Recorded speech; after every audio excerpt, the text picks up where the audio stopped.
2021 में I am sure आप सभी ने काफी अच्छे रिटर्न्स यहाँ पे बनाए होंगे। बट क्या 2022 वैसा लग रहा है? थोड़ा सा टफ है। अगर आप एनालिस्ट की राय यहाँ पे सुनेंगे तो 2022 में आपकी जो स्टॉक पिक है वो बहुत बेहतरीन होनी चाहिए। हो सकता है यहाँ पे पैसे बनने की बजाय आपको जो बैंक में एफडी आप करते हैं उतने भी रिटर्न शायद ना मिले अगर आप अंधाधुंध किसी भी शेयर में पैसे लगा रहे हैं। नमस्कार दोस्तों, मेरा नाम है तरुण, आप देखना शुरू कर चुके हैं ग्रो विद दिल्ली वाला। तो दोस्तों, आज की इस वीडियो में मैं आपको बताने वाला हूं 10 ऐसे शेयर जो कि आपको बचा के रखेंगे ये जो मार्केट में वोलेटिलिटी है। एंड अगर आप देखेंगे किसी भी एनालिस्ट को अगर आप सुनेंगे तो सभी का यही बोलना है कि मार्केट में 2022 में पैसे बनाना टफ तो है ही, वोलेटिलिटी भी बहुत बड़ा फैक्टर यहाँ पे निकल के आएगा। तो आपको जो स्टॉक्स लेने हैं वो ऐसे लेने हैं जो ना कि सिर्फ आपको पैसा बना के दे बल्कि लॉन्ग टर्म में आपको कंपाउंडिंग की भी पावर के थ्रू करोड़पति बना सके। तो वो कौन से स्टॉक्स है वो मैं आपको बताऊंगा, बट एक डिस्क्लेमर, इनमें से काफी सारे स्टॉक्स में मैं ऑलरेडी निवेशित हूं। तो ये वीडियो अगर आप देखें तो सिर्फ एजुकेशन पर्पस के लिहाज से देखें, ये कोई फाइनेंशियल एडवाइस नहीं है। जो भी शेयर में आप निवेश करें वो अपने फाइनेंशियल एडवाइजर से सलाह लेने के बाद ही कीजिएगा। तो दोस्तों, जो हम आज शेयर बताने वाले हैं यहां पे 2022 में अगर आपको मल्टीबैगर रिटर्न नहीं तो कम से कम 30 से 40%, जो कि बहुत हेल्दी फिगर है, उतने परसेंट के रिटर्न देखने को मिल सकते हैं। अगर 10 बताऊंगा तो लगभग आधे से ज्यादा में शायद आप ये एक्सपेक्ट कर सकते हैं। तो दोस्तों, अपनी एनालिसिस के हिसाब से मैं आपको जो शेयर बताऊंगा उस पे आप अपनी फर्दर रिसर्च कीजिए, एनालिसिस कीजिए, अपने फाइनेंशियल एडवाइजर से सलाह लीजिए एंड तभी आप निवेश कीजिएगा। तो जो फर्स्ट पिक है मेरे इस लिस्ट में वो है CDSL। So CDSL I am sure आप सभी को पता होगा, जब आपने अपना अकाउंट खुलवाया होगा तो CDSL के थ्रू ही खुला होगा। तो इंडिया में यहाँ पे 2 डिपोजिटरी है, एक है आपका NSDL, दूसरा है CDSL। CDSL ही ऐसी यहाँ पे डिपोजिटरी है जो कि लिस्टेड है। एंड अगर आप इसको यहाँ फॉलो करते हैं तो आपको पता होगा कि 5 करोड़ डीमैट अकाउंट यहाँ पे CDSL में ओपन हो चुके हैं। जी हाँ, 5 करोड़ डीमैट अकाउंट यहाँ ओपन हो चुके हैं। बात करें 2017 की तो 2017 में जहाँ लगभग 1.5 करोड़ के करीब का, वो फिगर 2021 में आके 5 करोड़ हो गया है। तो ये जो अकाउंट खुलते हैं वो CDSL में जाते हैं। तो आप सोच सकते हैं कि अभी तो अगर हम इंडिया की बात करें तो लगभग 5% के करीब भी लोग एक्टिव इन्वेस्टर नहीं है। तो धीरे धीरे जब और रिटेल इन्वेस्टर आते जाएंगे, एंड स्पेशली यहाँ पे अगर आपने LIC की एडवर्टीजमेंट सुनी होगी तो वो बार बार अपने जो भी उनके मेंबर है जाके बोल रहे हैं कि जाके आप अपना डीमैट अकाउंट खुलवाइए। तो ये इसमें जितनी ग्रोथ आएगी उसका फायदा पूरा का पूरा CDSL को ही जाएगा। तो नो ब्रेनर स्टॉक है। यहाँ पे मैं इसको रिकमेंड कर रहा हूँ 500 के लेवल से, एंड आज के टाइम में आपको 1500 दिखेगा। एंड 1500 भी इसका कोई हाई नहीं है। मेरी एक्सपेक्टेशन है ये जो शेयर है ये आपको 2500 तक के लेवल लगता हुआ दिख सकता है। तो पहली पिक मेरी लिस्ट में CDSL है। अब बात करते हैं दूसरी पिक की। तो दूसरा यहाँ पे जो पिक है वो भी मैं काफी टाइम से देता हुआ आ रहा हूं, 70% ऑफ सोडियम नाइट्राइट का ये किंग है। बात करूं मैं इसके रिटर्न्स की तो लगभग अगर 5 साल की बात करें तो 2000% के इसने रिटर्न अपने इन्वेस्टर को दिए हैं। शायद आप समझ गए होंगे दीपक नाइट्राइट की मैं यहाँ पे बात कर रहा हूँ। बहुत ही बेहतरीन बिजनेस है इनका। तो दीपक नाइट्राइट मेरी लिस्ट में यहाँ पे दूसरे नंबर पे है। अभी जो स्टॉक है वो थोड़ा सा रेंज बाउंड है, 2000 से 2300 के बीच में। ये स्टॉक भागने को तैयार है। जैसे ही मार्केट थोड़ी करेक्ट होंगी तो मुझको लगता है कि ये शेयर आपको लगभग 30% तक के रिटर्न इजीली दे सकता है एंड 3000 के पार ये जा सकता है। तो मेरी लिस्ट में दूसरे नंबर पे यहाँ पे दीपक नाइट्राइट है। तो दोस्तों, जो थर्ड मेरी लिस्ट में है वो थोड़ा थीमेटिक सेक्टर है। इंडिया की जो ग्रोथ स्टोरी है उसमें जो सबसे बड़ा पिलर है वो है बैंक्स को अगर आप देखेंगे तो पिछले साल उतनी बड़ी रैली इन्होंने नहीं की जितनी इन्होंने 2020 में की थी। तो यहाँ पे मेरे पास 3 बैंक्स है बट आप इसको दो ही कंसिडर कीजिएगा, जो भी आपको इन तीनों में पसंद आए आप उसको लीजिएगा। पहला जो मेरी लिस्ट में है वो है no brainer HDFC bank. Bank ने काफी शानदार रिटर्न्स दिखाए हैं पास्ट में, बट पिछले साल बहुत ज्यादा ये जितना मार्केट चला उतना नहीं चला है, तो अभी ये आपको 1700 की रेंज में दिखेगा। टारगेट इसका 2022 तक आप देख सकते हैं 1800 से 1900 तक। तो ये बहुत ही बेहतरीन एक बैंक है, बट काफी लोग जिनको लगता है कि ये महंगा है उनके लिए मैं दूसरा बैंक बता देता हूं, ICICI बैंक। ये मैं 300 रुपए के लेवल से आप लोगों को रिकमेंड करता आ रहा हूं। आज के टाइम में ये 700-720 के आसपास रेंज बाउंड है।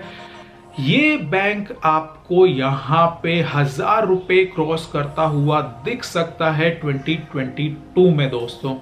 अगर आपको ये भी महंगा लग रहा है तो एंड आप अगर PSU बैंक्स के यहाँ पे फेवर में हैं, उनको आप पसंद करते हैं, तो PSU में मेरी सिर्फ एक ही पिक है, वो है SBI। तो SBI अभी आपको 450 रुपए के करीब में दिखेगा एंड इसके जो टारगेट है वो 700 प्लस के आते हुए आपको 2022 में दिखेंगे। लार्जेस्ट बैंक है PSU सेक्टर का एंड जैसे ही प्राइवेटाइजेशन होगा इस पे भी उसका यहाँ पे आपको फायदा दिखेगा एंड बैंक आपको भागता हुआ जरूर नजर आएगा। तो दोस्तों जो भी मैं स्टॉक देता हूँ उनके रैशनल जरूर मैं आपको देता हूँ। HDFC बैंक एकदम क्लीन बुक्स हैं।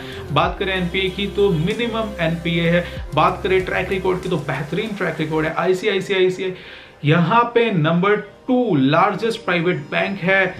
अंडर वैल्यू लगता है ये मुझको, पर्सनल मेरी ओपिनियन है, तो ये 1000 के पार जरूर जाना चाहिए। एंड SBI आप सभी को पता है लार्जेस्ट PSU बैंक, तो यहाँ पे तो ये नो ब्रेनर है। तो यहाँ पे भी आप इन तीन में से दो, अगर आपकी इच्छा है तो तीनों बैंक को आप चूज कर सकते हैं।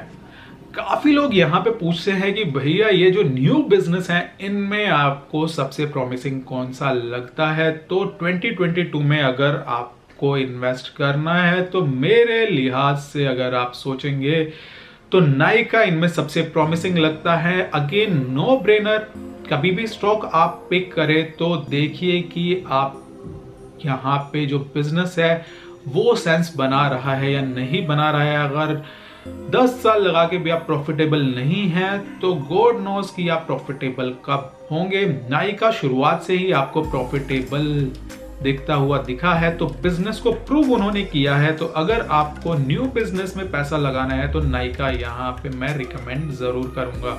6th नंबर पे जो स्टॉक है वो ऑलरेडी एक मल्टी बैगर साबित हो चुका है एंड इस शेयर को मैं बहुत ज्यादा कवर करता हूं। आप मेरी वीडियोस देखेंगे तो आप यहाँ पे देखेंगे बहुत ही इसकी डेवलपमेंट्स आज तक जितनी हुई हैं सभी को मैंने कवर किया है। बात कर रहा हूँ मेरे पर्सनल फेवरेट डिक्सन टेक्नोलॉजी। 2000 से 20,000, उसके बाद स्टॉक स्प्लिट, उसके बाद करेक्शन, उसके बाद range bound and now again चलता हुआ ये स्टॉक हमको दिख रहा है। 5500 के ऊपर आपको ये मिलेगा।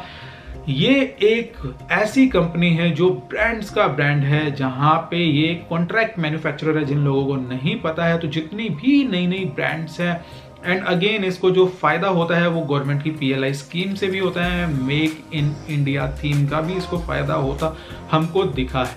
तो no brainer again Dixon technology, but थोड़ा सा ये यहाँ पे ओवर वैल्यूड दिखता है, तो वो आप अपने जो भी आपका यहाँ पे क्राइटेरिया है इन्वेस्ट करने का उसके अकॉर्डिंग इन्वेस्ट कर सकते हैं। बात करूं 7th स्टॉक की तो दोस्तों अगर ग्रोथ थीम चलेगी तो उसमें जो सबसे बड़ी दो चीजें हैं वो यहाँ पे आपको, मैं मेटल्स की बात नहीं करूंगा क्योंकि मेटल्स को मैं पर्सनली उतना ज्यादा, इन्होंने ग्रोथ दी है बट मैं उनको इतना ज्यादा नहीं समझ पाया हूं क्योंकि ये साइकिल के थ्रू चलते हैं। एंड अगेन मैं बात करूं चाइना का कुछ फैक्टर आता है तो मेटल्स में यहाँ पे रेट पे फ्लक्चुएशन होती है। मैं उन शेयर्स की बात कर रहा हूं जहां पे फ्लक्चुएशन आपको कम होती हुई दिखे। तो दो ऐसी चीजें जो आपके हर घर में यूज होती है, एक होता है पेंट। तो पेंट में अगर आपको एशियन पेंट महंगा लगता है तो आप बर्जर को जरूर देख सकते हैं। मैं यहाँ पे रिकमेंड करूंगा बर्जर पेंट को। आप अगर पास्ट रिकॉर्ड देखेंगे तो बहुत ही बेहतरीन रिटर्न्स बर्जर पेंट ने यहाँ पे दिए हैं। तो इस साल अगर आपको इन्वेस्ट करना है तो बर्जर पेंट में आप बिल्कुल इन्वेस्ट कर सकते हैं। बात करूं नेक्स्ट स्टॉक की, तो इलेक्ट्रिक्स अगर आपको अपने हर घर में, हर ऑफिस में लगवानी ही पड़ती है तो मेरा पर्सनल फेवरेट यहाँ पे है बजाज इलेक्ट्रिक। ये दोस्तों आपको अभी भी, ये 1200-1300 के लेवल पे है, ये आपको अभी भी कम से कम 30 से 40% के रिटर्न जरूर दे सकता है। तो ये भी एक शेयर है जिसको आप देख सकते हैं। नेक्स्ट जो शेयर है मेरी लिस्ट में वो मेरा पर्सनल फेवरेट है एंड मैं इसको 300 के लेवल से रिकमेंड करता आ रहा हूं। आज के टाइम में 800-900 के लेवल पे आपको ये दिखा है। बात कर रहा हूं मैं यहाँ पे टाटा केमिकल्स की। तो ईवी की अगर हम बात करें, उसमें जो सबसे बड़ा प्लेयर निकल के आएगा वो है Tata chemical. Not just EV theme, इनके जो रेगुलर बिजनेस है, सोडा ऐश बिजनेस है, उसने भी बहुत अच्छी ग्रोथ दिखाई है, बहुत अच्छे यहाँ पे रिटर्न्स दिए हैं कंपनी को। तो नो ब्रेनर, अगर आप इस थीम को पसंद करते हैं तो टाटा केमिकल यहाँ पे आपको जरूर देखना चाहिए। बात करूं ईवी से ही बात करते हैं यहाँ पे हम ऑटोमोबाइल सेक्टर की। तो ऑटोमोबाइल में मेरी दो पिक है। अगर आपको 4 व्हीलर पसंद है तो आप यहाँ पे टाटा मोटर्स को ले सकते हैं। टाटा मोटर्स आपको पता है प्रूवन है, पिछले 2 साल में इन्होंने पैसेंजर व्हीकल में तो एटलीस्ट सबसे बड़ा मार्केट शेयर इन्हीं का है। अगर आपको 4 व्हीलर पसंद नहीं है, 2 व्हीलर अगर आपको पसंद है तो टीवीएस मोटर को भी आप देख सकते हैं। जैसे इन्होंने ईवी का यहाँ पे अपना अनाउंसमेंट किया, हो सकता है शेयर में आपको री रेटिंग होती हुई भी दिखे।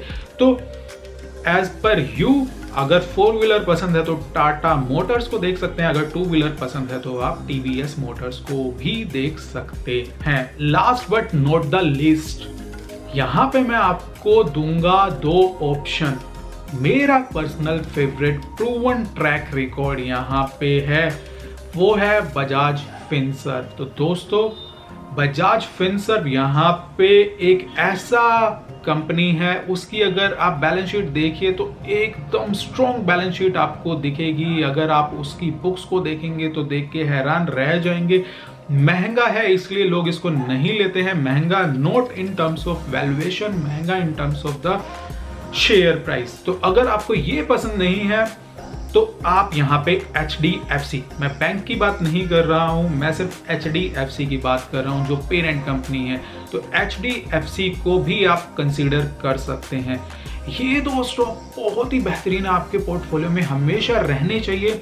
मैं आपको अल्टरनेट भी दे देता हूँ। अगर जैसे मैंने बजाज फिनसर्व का आपको अल्टरनेट दिया HDFC, तो बजाज फिनसर्व अगर आप नहीं ले सकते उसका एक और अल्टरनेट मैं दे देता हूं आपको, बजाज फाइनेंस। बेहतरीन कंपनी, टेक का बेहतरीन यहाँ पे यूज करते हुए एंड प्रॉफिटेबल कंपनी है। अगर आप पास्ट के रिकॉर्ड देखेंगे तो मल्टी बैगर रिटर्न्स इसने अपने इन्वेस्टर्स को यहाँ पे दिए हैं। तो दोस्तों ये थी मेरी पिक्स। अगर आपके पास 1 लाख रुपए हैं तो अपनी मर्जी के अनुसार आप इन शेयर में किसी में भी इन्वेस्ट कर सकते हैं। बट देन अगेन, जैसा मैंने बताया कि अपने फाइनेंशियल एडवाइजर से सलाह के बाद ही। बट बिकॉज न्यू ईयर है तो आपको मैं यहाँ पे 2 बोनस शेयर जरूर बता देता हूँ, 2 बोनस थीम्स भी बता देता हूँ। तो पहली जो मेरी रिकमेंडेशन है वो है यहाँ पे लॉकडाउन में जो भी शेयर्स पे इम्पैक्ट आया है, एंड अगेन जैसे 3rd वेव की बात चल रही है, तो मेरा पिक यहाँ पे इंडियन होटल है। इंडियन होटल को आप ले सकते हैं, ताज इन्हीं का है। One of the best companies अगर मैं बात करूँ तो शेयर 200 के पार जाके यहाँ पे करेक्शन मोड में हमको दिखा है। तो ये आपको आने वाले टाइम में बहुत ही बेहतरीन रिजल्ट्स एंड रिटर्न्स दे सकता है, तो इसको भी आप जरूर कंसीडर कर सकते हैं। एंड लास्ट जो यहाँ पे मैं आपको रिकमेंड करूंगा वो है रिलायंस। रिलायंस अगर अपनी ट्रेडिशनल बिजनेस पे ही रहता तो शायद मैं ये रिकमेंड ना करता, बट जिस तरीके से इनका विजन है बहुत ही शानदार है। ये जो मैंने 10 शेयर आपको बताए हैं उसमें रिलायंस को आप एडिशनल लेके जरूर चलिए। बात करें यहाँ टेलीकॉम की तो जियो, बात करें रिटेल की तो यहाँ पे रिलायंस रिटेल, बात करें यहाँ पे एनर्जी तो ये नया बिजनेस लेके आ रहे हैं सोलर में, तो बहुत ही बेहतरीन मैनेजमेंट का विजन है apart from their traditional oil to chemical business के अलावा। तो रिलायंस आपके रडार में होना बहुत जरूरी है। अभी शेयर 2200-2300 में आपको दिख रहा है, बहुत ही जल्दी ये 3000 पार करता आपको 2022 में दिखेगा। 2 साल से करेक्शन मोड में ही ये शेयर आपको दिखा है, तो अब टाइम है, अगर निफ्टी भागेगा तो वो रिलायंस के साथ ही भागेगा। तो दोस्तों ये थी मेरी 2022 की पिक। अगर आपको चाहिए कि भैया आप top 10 share in mid cap या top 10 share in small cap या top 10 share in only blue chip company बताइए, तो कमेंट करके मुझको जरूर बताइएगा, मैं वीडियो जरूर बनाऊंगा। तो कैसी लगी वीडियो? अगर वीडियो पसंद आई तो लाइक जरूर कीजिएगा, चैनल सब्सक्राइब आप प्लीज कीजिएगा, इससे मोटिवेशन मिलता हूँ नेक्स्ट वीडियो में। तब तक के लिए जय हिंद।